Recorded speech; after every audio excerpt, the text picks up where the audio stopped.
नमस्कार दोस्तों, एक बार फिर से स्वागत है आपका चैनल चर्चा पृथ्वी में। दोस्तों मैं हूं पंकज सिंह और आज फिर हम हाजिर हैं आपके सामने बाल मनोविज्ञान नामक विषय का एक और टॉपिक लेके। दोस्तों इसके पहले हमने बाल विकास के अवस्थाओं पे शैशवावस्था, किशोरावस्था और बाल्यावस्था पे विस्तृत चर्चा कर रखी है। उस वीडियो को यदि आपने नहीं देखा है अभी तक तो उसका लिंक मैंने डिस्क्रिप्शन बॉक्स में दिया हुआ है, वहां जाके आप इसको देख सकते हैं। दोस्तों इसके आगे आज हम बाल विकास की अवस्थाओं के आगे बाल विकास को प्रभावित करने वाले कारक और बाल विकास का आधार क्या है, इस पे हम आज चर्चा करेंगे। दोस्तों आइए शुरू करते हैं। दोस्तों आज का हमारा टॉपिक है बाल विकास का आधार और बाल विकास को कौन कौन से तत्व या कौन कौन से बिंदु प्रभावित करते हैं, किससे बच्चों का विकास किससे प्रभावित होता है, ये हमारा टॉपिक है। दोस्तों जैसा कि आप जानते हैं कि बच्चों का विकास उसके भ्रूणावस्था से ही शुरू हो जाता है, यानी कि बच्चा जब गर्भावस्था में होता है, गर्भकाल में होता है, तभी से उसका विकास शुरू हो जाता है। वो विकास जो होता है वो शारीरिक होता है, लेकिन जो बच्चे का सामाजिक विकास होता है वो बच्चे के जन्म लेने के बाद से शुरू होता है। अर्थात वंशानुक्रम और जो सामाजिक विकार है उसको हम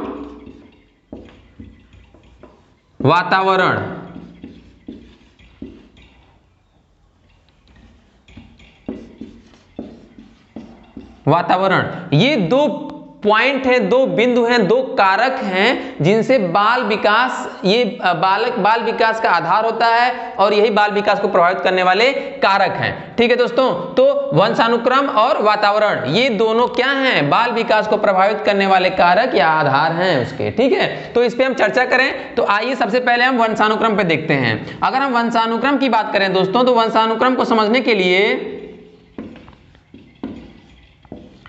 वंशानुक्रम वंशानुक्रम के तीन जो नियम हैं, पहला है समान से समान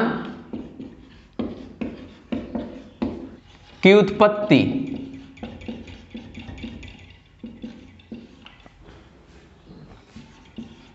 दूसरा है विभिन्नता का नियम,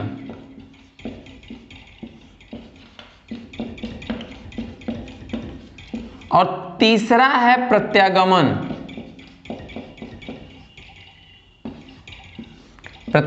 का नियम।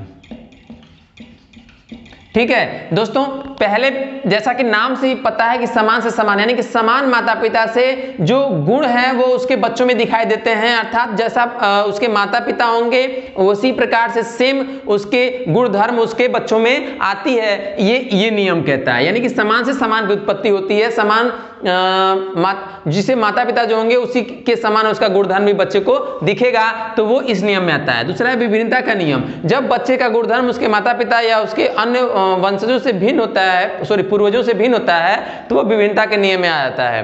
प्रत्यागमन में प्रायः देखा जाता है दोस्तों कि बहुत ही महान व्यक्तित्व के जो बच्चे होते हैं वह कम बुद्धिमान या कम महान या वो जो है साधारण होते हैं, तो ये प्रत्यागमन के नियम में आता है। ठीक है दोस्तों, ये मैंने इसको संक्षिप्त में इस पे चर्चा की है। अब आते हैं कि वंशानुक्रम किस प्रकार से बाल विकास को प्रभावित करता है। ठीक है, आइए देखते हैं। तो दोस्तों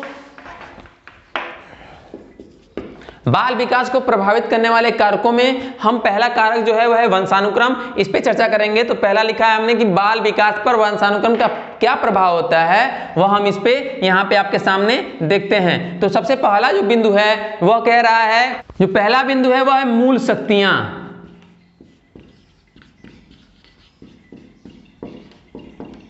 जो बच्चे की मूल शक्तियां होती हैं उसका आधार वंशानुक्रम ही है। ठीक है, दूसरा है जो बच्चे की बुद्धि होती है,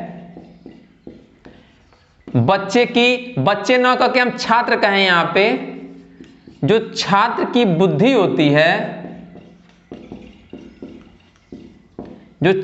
बुद्धि होती है, उसका आधार भी क्या होता है, वंशानुक्रम होता है। मतलब बच्चा पढ़ाई में कितना तेज है, उसकी किस विषय में कैसी रुचि है, वह चीजों को किस प्रकार से एब्जॉर्ब कर रहा है, कितना पढ़ाने पे इसको समझ आ रहा है, इन सब बातों का आधार क्या है, वंशानुक्रम ही है। ठीक है, आगे देखते हैं हम। अगला वंशानुक्रम का बिंदु है जिसमें कह रहा है कि जो प्रतिष्ठित माता पिता होते हैं प्रतिष्ठित माता पिता जो होते हैं उनका बच्चा भी प्रतिष्ठा प्राप्त करता है। ठीक है, इस पे अपवाद हो सकता है, लेकिन ये बिंदु है वंशानुक्रम का कि बाल विकास जो प्रभाव है, उसमें बिंदु है कि प्रतिष्ठित माता पिता के जो बच्चे होते हैं वह प्रतिष्ठा प्राप्त करते हैं। अगला है कि बच्चों का जो प्रकटीकरण होता है, स्वभाव का जो स्वभाव का प्रकटीकरण होता है, बच्चों के स्वभाव का जो प्रकटीकरण होता है वह भी उसका आधार भी या वह भी अपने माता पिता के समान होता है। माता पिता से ही उसका प्रभाव पड़ता है। अर्थात जो बच्चे मीठा बोलते हैं, यानी कि मीठा बोलने वाले मृदुभाषी माता पिता के बच्चे भी मृदुभाषी होते हैं, और गुस्सैल या कड़वाहट बोलने वाले माता पिता के बच्चे भी क्या होते हैं, कड़वाहट वाणी इस्तेमाल करते हैं। ठीक है, अगला है जो बच्चे की शारीरिक बनावट होती है, कद, वर्ण, वजन, स्वभाव इत्यादि, इसका आधार क्या होता है, वंशानुक्रम ही होता है। ये सब अपने माता पिता या अपने पूर्वज से ही वह एडॉप्ट करता है, उसके अंदर आता है। ठीक है, अगला देखते हैं हम, जो बच्चों के गुण होते हैं वह उसके क्या होते हैं, माता पिता से ही हस्तांतरित होते हैं। ठीक है, माता पिता से ही उसको क्या होते हैं, हस्तांतरित होते हैं। ये सारे बिंदु, मतलब आप ये समझिए कि जो बच्चा बालक का गुणधर्म, शारीरिक बनावट, मानसिक स्थिति, वह सारा उसका क्या होता है, वंशानुक्रम से ही आता है। वंशानुक्रम पे ही उसका निर्भरता रहती है। यूं कहें कि वंशानुक्रम का यहाँ पे क्या होता है, प्रभाव रहता है। ठीक है, आगे हम दूसरा बिंदु उसका देखेंगे, इस पे तब तुलना अच्छा हम कर पाएंगे। आइए दोस्तों देखते हैं, बाल विकास को प्रभावित करने वाले अगर दूसरे कारक पे हम चर्चा करें तो वह है वातावरण। पहला कारक था वंशानुक्रम, दूसरा कारक है वातावरण। तो अब वातावरण का किस प्रकार से बालक के विकास पे या प्रभाव पड़ता है, इस बिंदु में हम जानने का प्रयास करेंगे। ठीक है दोस्तों, तो पहला बिंदु इसमें है दोस्तों, मानसिक विकास।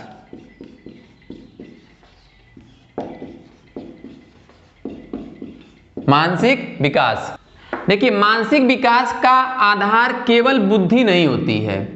मानसिक विकास का आधार केवल बुद्धि नहीं होती है, उचित वातावरण भी क्या होता है, इसमें अहम भूमिका निभाता है। उचित वातावरण या यूं कहें उचित परिवेश जो होता है, इसमें अहम भूमिका निभाता है। कभी कभी क्या होता है कि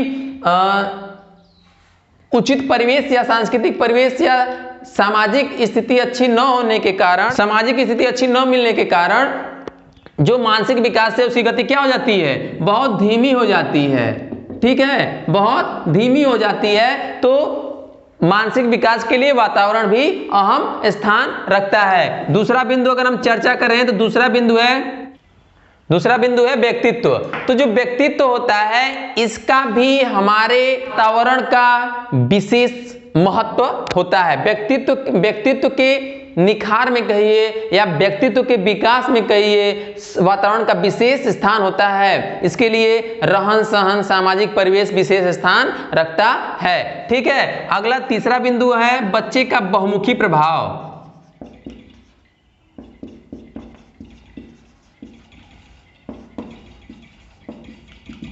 तो दोस्तों इसमें शारीरिक, मानसिक, संवेगात्मक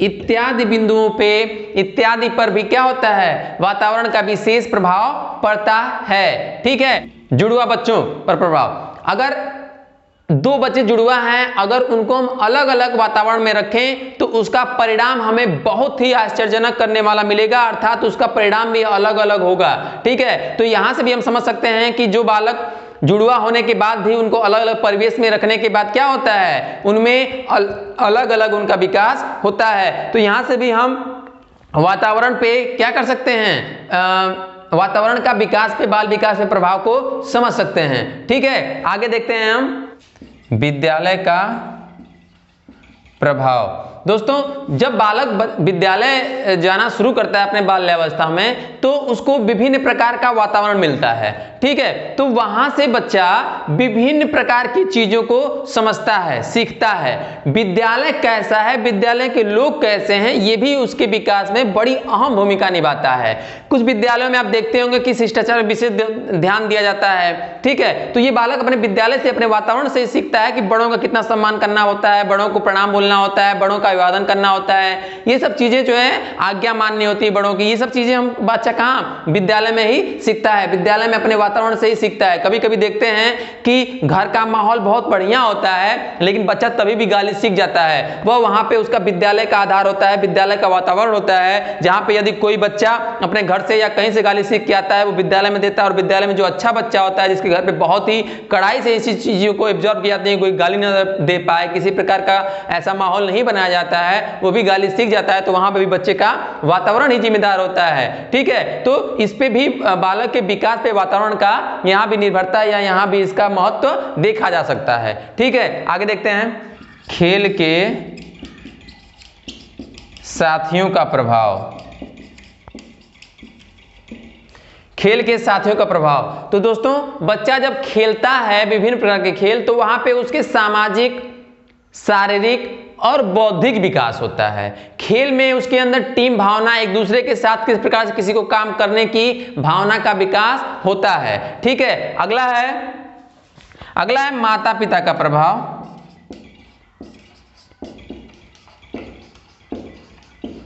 अगला है माता पिता का प्रभाव। इस बिंदु को समझने के लिए हम एक चार्ट के माध्यम से इसको बढ़िया समझ सकते हैं। माता पिता का बच्चे के विकास पे या माता पिता का किस प्रकार से प्रभाव पड़ता है बच्चे के व्यक्तित्व पे, बच्चे के सामाजिक या मानसिक या शारीरिक विकास पे, उस पर हम चर्चा करते हैं। हमने एक चार्ट के माध्यम से समझने का प्रयास किया है कि घर के रहन सहन की शैली कैसी है, तो बच्चे के व्यवहार से संबंध, जो रहन शैली आप अपनाएंगे और उसमें बच्चे का कैसा रिएक्शन होगा, कैसे व्यवहार में परिवर्तन होगा या किस प्रकार का व्यवहार उत्पन्न होगा, इस पे हमने समझने के लिए चार्ट बनाया हुआ है। स्नेह से वंचित, यानी कि जो बच्चा अपने माता पिता के स्नेह से वंचित होता है वह दब्बू बन जाता है।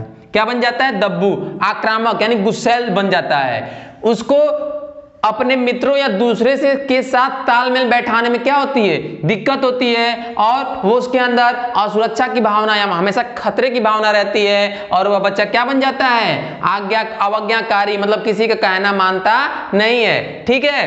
अधिक लाडला, यानी कि अगर वो परिवार का जो बच्चा है वह अधिक लाडला यदि है, तो वह उसके अंदर विलंब तक बालपन बना रहता है। उसके अंदर क्या होता है? विलंब तक बालपन बना रहता है। वह एकांत में रहना पसंद करने लगता है, ईर्ष्यालु बन जाता है, और उसको दूसरों के साथ तालमेल बैठाने में क्या होती है? दिक्कत होती है, ठीक है। यानी कि जब बच्चे को बहुत ज्यादा लाड प्यार या लाडला बनाएंगे तो उसके अंदर से बालपन जल्दी खत्म नहीं होगा, यानी कि वो जल्दी बच्चा मैच्योर, परिपक्व या बड़ा नहीं होगा। उसको एकांत में रहना अच्छा लगने लगेगा, क्योंकि जितना प्यार घर पे वह अपने माता पिता से पा रहा है, वैसे ही प्यार की आकांक्षा वह समाज या परिवार अन्य लोगों से करेगा। जो नहीं मिलेगा तो बच्चा एकांत में रहना पसंद करने लगेगा, ठीक है। और उसको तालमेल बैठाने में क्या होगी? दिक्कत होगी। अगला कह रहा है अति दबदबे वाले माता पिता जो होते हैं उनका बच्चा पराधीनता, यानी कि आजादी नहीं, उसको बंदिशें अच्छी लगती हैं, बंदिशों में रहना पसंद करने लगता है, शर्मिलापन और आज्ञाकारी बन जाता है, विनम्र और असहयोग की भावना, उसके अंदर किसी के साथ तालमेल बैठाने में उसको दिक्कत होती है, असहयोग की भावना आ जाती है। विनम्र माता पिता जो होंगे उनके बच्चे आक्रामक होंगे, लापरवाह होंगे, आज्ञा नहीं मानेंगे किसी का, आत्मविश्वास उसके अंदर क्या होगा, और मित्रवत संबंध वह लोगों से बनाएंगे। संतुलित जो परिवार होगा उसके बच्चे विनयी होंगे, यानी विनयशीलता होगी, मिलनसार होंगे, शांत होंगे, प्रसन्नचित होंगे, अनुकूल सहयोगी, मतलब हर स्थिति में वो अपने आप को क्या कर लेते हैं? ढाल लेते हैं, समायोजन से कुशल, यानी कि वो ताल में बैठाने में लोगों से उनको सुविधा होगी, कोई दिक्कत नहीं होगी।